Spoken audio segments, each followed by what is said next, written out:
Screen పైన ఉన్నాయి ఈరోజున్న day specials. ఇందులో ఇంపార్టెంట్ డే స్పెషల్స్ ఏమున్నాయో చూద్దాం రండి.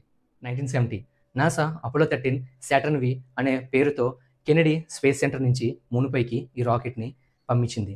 ఈ రాకెట్లో 3 ఆస్ట్రోనట్స్ ఉన్నారు. వీళ్ళు ఏమేంటంటే మూనుపైకి వెళ్ళి రీసెర్చ్ చేసి సేఫ్గా ఎత్తపైకి తిరిగి రావడమే. వీళ్ళు మూనుకి ట్రావెల్ అవుతూ ఉండగా రాకెట్లో ఉన్న 2 ఆక్సిజన్ సిలిండర్స్లో ఒక ఆక్సిజన్ సిలిండర్ బ్లాస్ట్ అయిపోయింది. ఇంకొక ఆక్సిజన్ సిలిండర్ నుంచి ఆక్సిజన్ లీక్ అవ్వడం వల్ల వీళ్ళు వెళ్ళవలసిన డెస్టినేషన్ కాకుండా వేరేగా ట్రావెల్ అయ్యారు. వీళ్ళు ఇప్పటికీ ఎక్కడున్నారో నాసాకు కూడా తెలియదు. కస్తూర్బా గాంధీ ఏప్రిల్ 11, 1869లో ఈవిడ పుట్టారు.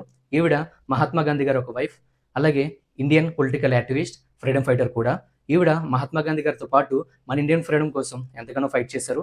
బ్రిటిషర్స్ ఈవిని మల్టిపుల్ టైమ్స్ కూడా అరెస్ట్ చేశారు. ఈవిడ ఎక్కువగా మన ఇండియాలో ఉన్న ఉమెన్స్ వెల్ఫేర్ కోసం, ఉమెన్ ఎడ్యుకేషన్ కోసం, ఉమెన్ హెల్త్ కోసం ఫైట్ చేశారు.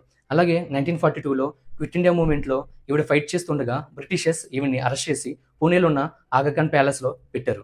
ఆఫ్టర్ 2 years తర్వాత ఈవిడ హెల్త్ ఇష్యూస్ వల్ల ఈవిడ ఆ జైల్లోనే చనిపోయారు. ఈవిడ మన ఇండియాలో ఉన్న ఉమెన్స్ కోసం ఎంతగానో ఫైట్ చేసినందుకు ఈవిడ బర్త్డే అయిన ఏప్రిల్ 11న నేషనల్ సేఫ్ మదర్హుడ్ డేగా సెలబ్రేట్ చేసుకుంటారు. జ్యోతిరావు పూలే ఏప్రిల్ 11, 1827లో పూణేలో పుట్టారు. ఇతన్ని జ్యోతిబా పూలే అని కూడా పిలుస్తారు. ఇతను ఇండియాలో ఉన్న క్యాస్ట్ డిఫరెన్సెస్ కోసం, సోషల్ ఈక్వాలిటీస్ కోసం, ఉమెన్ ఎడ్యుకేషన్ కోసం ఫైట్ చేశారు. 1848లో జ్యోతిరావు పూలే గారు అండ్ వైఫ్ సావిత్రిబాయి పూలే గారు వీళ్ళిద్దరూ కలిసి ఇండియాలో ఉన్న గర్ల్స్ కోసం ఫస్ట్ గర్ల్స్ హై స్కూల్ని పూణేలో కడతారు. ఇతనికి మహాత్మా గాంధీ గారి కంటే ముందే మహాత్మా బిరుదు ఇచ్చారు. International labour organisation after world war 1 తర్వాత ఏప్రిల్ 11, 1919లో స్విట్జర్లాండ్లో గెనెవా ప్లేస్లో ఫామ్ చేశారు. ఇది మన వరల్డ్లోనే ఓల్డెస్ట్ ఆర్గనైజేషన్.